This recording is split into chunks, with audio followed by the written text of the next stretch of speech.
अब कई पीढ़ियों के संघर्ष के बाद हमारा भव्य राम मंदिर बनने जा रहा है और यह राम मंदिर के साथ हमारा राष्ट्रीय मंदिर भी है। अब बहुत से लोग कहते हैं कि राम मंदिर बनाने की क्या आवश्यकता है, भारत में कितने मंदिर है राम जी के, तो इस मंदिर को इतना महत्व क्यों दे रहे हैं। जहाँ पर ये मंदिर बन रहा है उस जगह तो कोई हॉस्पिटल या फिर कोई स्कूल बना देनी चाहिए। तो जो लोग ऐसा कह रहे हैं वो एक बार मेरी बात ध्यान से सुनिएगा कि स्कूल और हॉस्पिटल की रक्षा के लिए मंदिर की तो आवश्यकता होती ही है। तो अब हमारा भव्य राम मंदिर बनने जा रहा है, तो इसलिए बोलिए सियावर रामचंद्र भगवान की जय।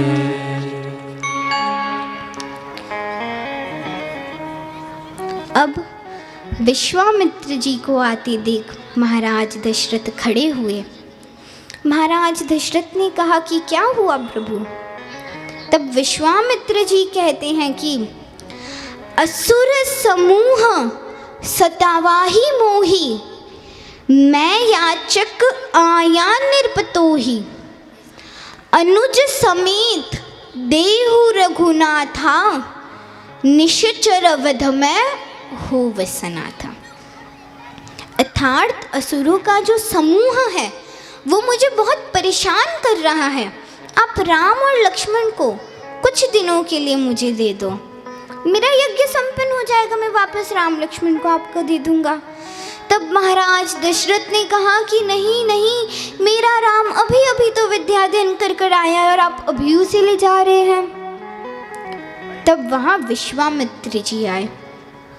उन्होंने महाराज दशरथ से कहा कि अरे आप रो मत, वह राम को ही तो ले रहे हैं और मैंने तो कल राम की जन्म कुंडली देखी थी, तो उसमें मुझे ऐसा लग रहा है कि विश्वामित्र जी राम का विवाह कराने के लिए ही आए हैं, आप राम और लक्ष्मण को इन्हें दे दो। फिर महाराज दशरथ ने कहा ठीक है, और फिर विश्वामित्र मुनीश्वर आए, दशरथ भूप से वचन सुनाए, संग में भेजे लक्ष्मण राम, पतित पावन सीताराम।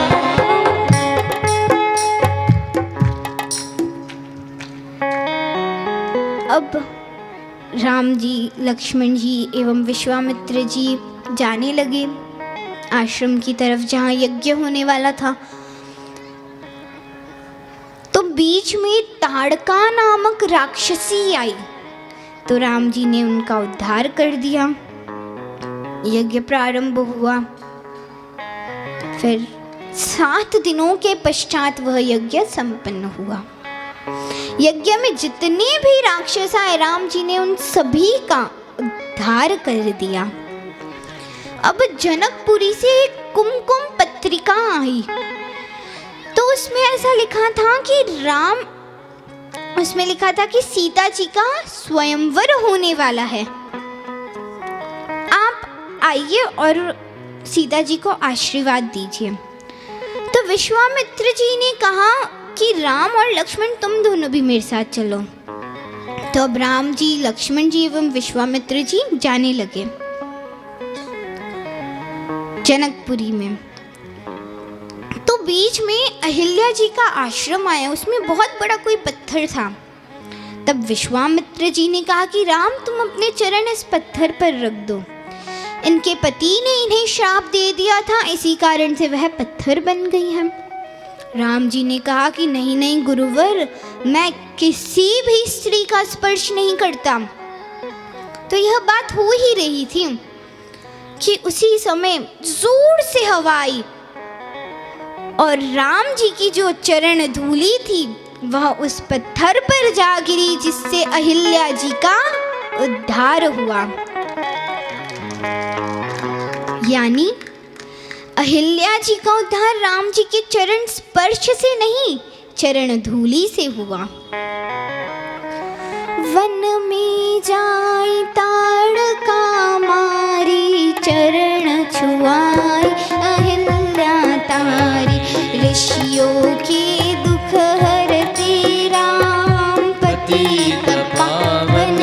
सीताराम। अब प्रातः काल हुई। विश्वामित्र जी ने राम जी एवं लक्ष्मण जी से कहा कि तुम पुष्पक वाटिका में जाकर थोड़े से पुष्प एवं तुलसी के पत्ते ले आओ, क्योंकि मुझे भगवान की पूजा करनी है। तो श्री राम लक्ष्मण जी पुष्पक वाटिका में पुष्प लेने गए। तो वहां पर ही एक पार्वती जी का मंदिर था। तो सीता जी का एक नित्य नियम था कि रोज पार्वती जी के मंदिर में जाना है, और वह मंदिर पुष्पक वाटिका में ही था। तो राम जी ने सीता जी को देखा और सीता जी ने राम जी को देखा, परमानंद हुआ।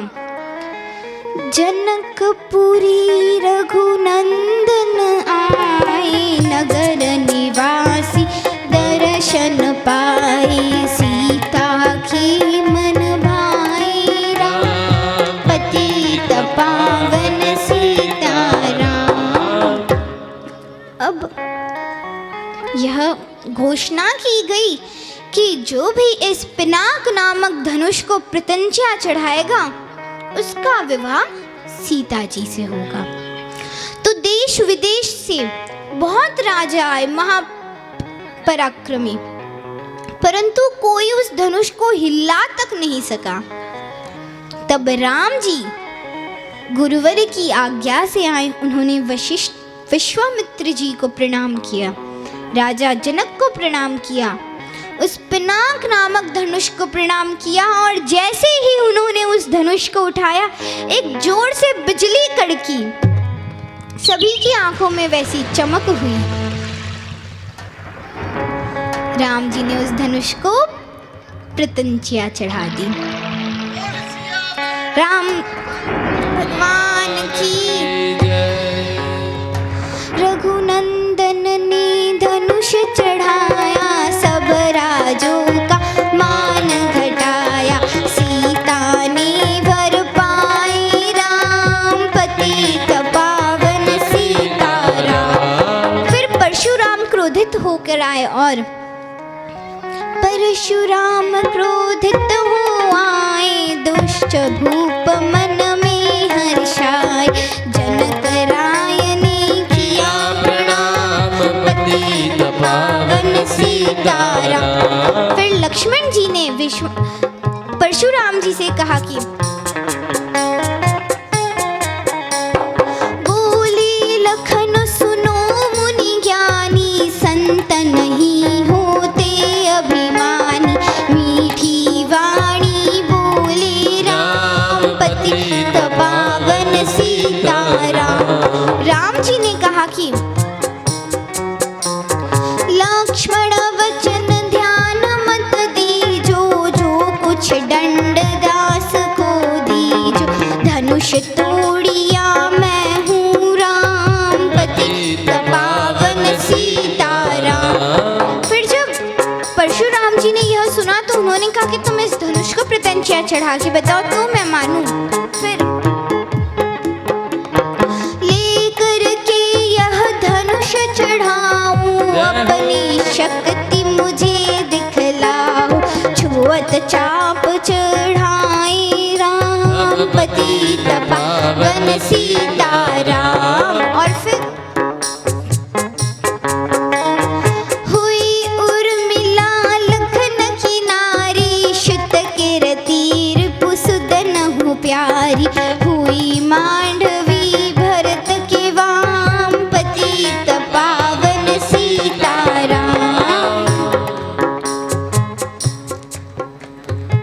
अब सीता जी की विदाई होने जा रही थी। तब सुनैना जी ने सीता जी से कहा कि देख बेटी, अब तुम ससुराल जा रही हो, तो पिता ने तुम्हें इतना दिया है कि जिसकी शोभा तीनों लोक में हो रही है, परंतु माँ तो तुम्हें नारी धर्म का ज्ञान ही दे सकती है, जो जीवन के हर मोड़ पर तुम्हें सही राह दिखाएगा, सही रास्ता बताएगा।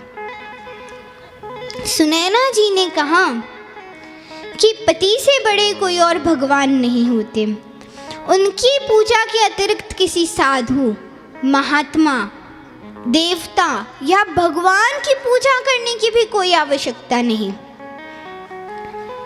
जिन्हें अपने पति में भगवान नहीं दिखते तो उन्हें भगवान की किसी मूर्ति में, मंदिर में, भगवान के किसी चित्र में भगवान नहीं दिख सकते।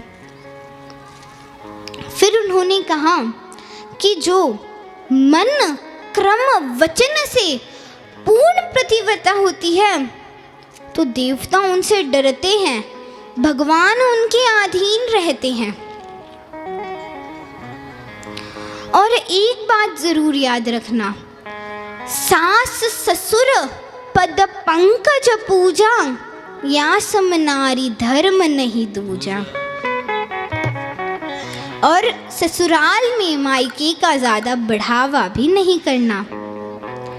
तो ये जो सीख थी ये तो पहले की माताओं की सीख थी, तो अभी की माताओं की सीख भी आप सब सुन लीजिए।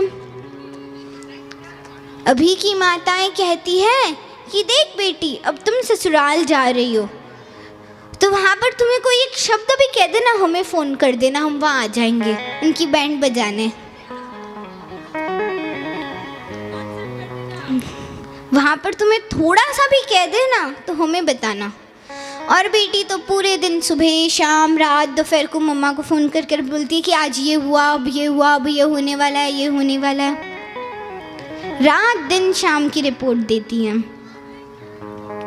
एक बार सास ने बहू से पूछा कि बहू तुम्हें क्या आता है?